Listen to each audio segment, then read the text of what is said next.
Is it okay to invest in sin stocks? Sin stocks include companies which invest in gambling, tobacco, alcohol, the fun stuff, and immoral.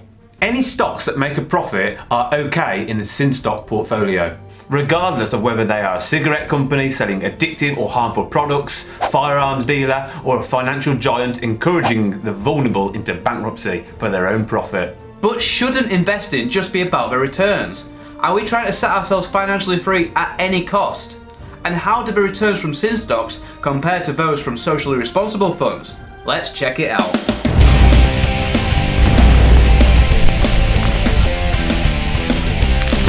Welcome to Money Unshackled, the investment channel that sets you and your finances free. I'm Andy, this is Ben, and if you like what we say, hit the like button and click subscribe. Also, we have hundreds of pounds of welcome bonuses that you can snap up if you sign up to one of the investment platforms listed on the offers page of moneyunshackled.com. The link is in the description below. Let's get into the video. Why investors buy sin stocks?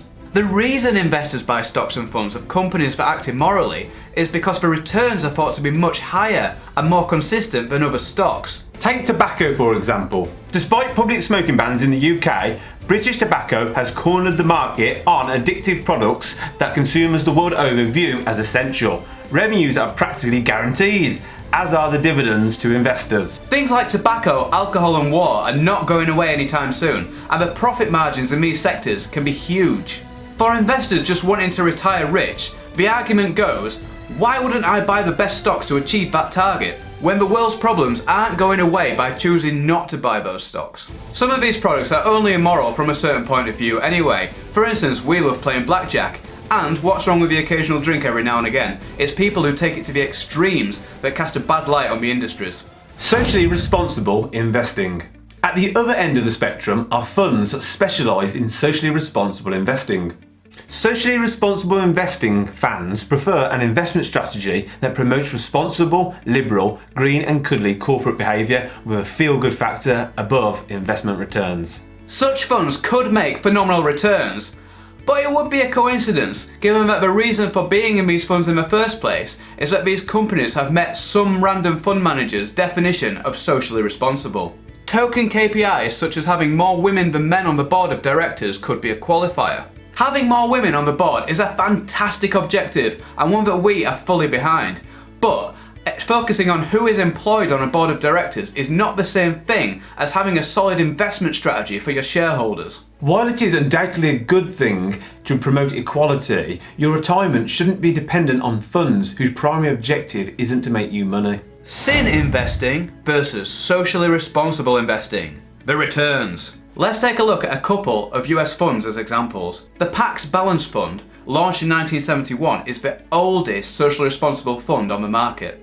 While the Barrier or Vice Fund, launched in 2002, is the industry's oldest sin fund. Let's compare the two. It is clear that the sin fund has done better, smashing market averages, probably because it focuses on making money instead of identity politics. However, comparing the funds to their respective indexes tells a different story. The socially responsible fund performed a little under the market index, but the Vice fund fell short by quite a way. Maybe it doesn't pay to sin after all. These numbers suggest to us that cuddly socially responsible funds can perform to around the market average, though we suspect that this is more to do with diversification and good management. SRI companies do tend to have a well-formed management structure. While it might actually be better to invest in the Russell 1000 index rather than invest in sin funds that single out specific companies. But history can't tell us the future, and the sin stocks were still performing well above the 7% or so that is typical of markets generally. So which is best?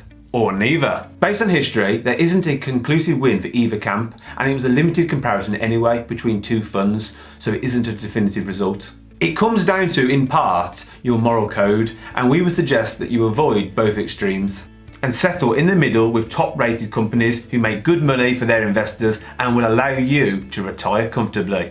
One thing to note is that many of these so-called socially responsible funds do invest in big technology, big pharmaceutical, and big finance, probably why they are able to make semi-decent returns. Also, as socially responsible investing is the in thing at the moment, This could be increasing the valuations on those stocks as people are prepared to pay more. Likewise, this could be suppressing the valuations of sin stocks. Many socially responsible funds have also recently dropped their exclusion of alcohol and gambling.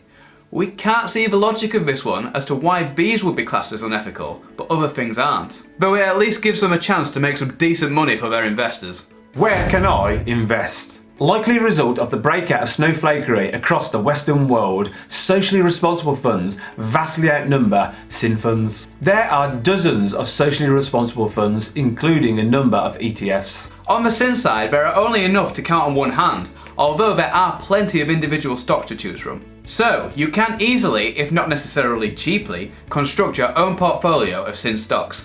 Saint, sinner, or middle ground? If you're just looking to make a solid investment, political views aside, a diversified portfolio that focuses on its shareholders will serve your financial interest better.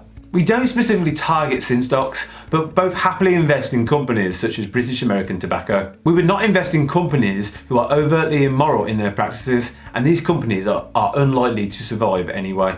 Likewise, we would not invest in companies who prefer to make a political point with their shareholders' investments rather than profits. It's all about balance. Question of the day: would you invest in sin stocks? Let us know in the comments below. Thanks for watching! On this channel we talk a lot about personal finance, investing and all things money. And if you want to see more great content, please click the subscribe button below.